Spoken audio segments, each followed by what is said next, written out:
आपल्या शरीरामध्ये पण बुद्धिबळाचा डाव असतो. कसा माहितीये का? बघा, आपण म्हणतो की बुद्धिबळामध्ये कसे प्यादी असतात, वजीर असतो, राजा असतो, हत्ती असतो, घोडा असतो, तशीच आपल्या शरीरामधले हे जे ऑर्गन्स आहेत ना, ते पण तसेच आहेत. आणि ह्यातला मास्टर माइंड कोण आहे माहितीये का तुम्हाला?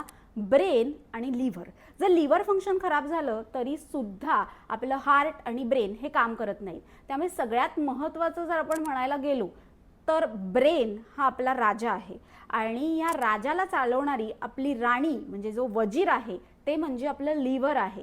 त्यामुळे या एकदाच मिळालेल्या आयुष्यामध्ये ही जी एक एक ऑर्गन्स तुमच्याकडे आहेत, बघा किडनीज 2 आहेत, एक बिघडली तर दुसरीवर काम होतं, लंग्स पण 2 असतात, पण लिव्हर आणि ब्रेन हे एक एकच आहेत की जे बुद्धिबळातले मास्टर माइंड आहेत की जे तुमचं आरोग्य घडवत असतात.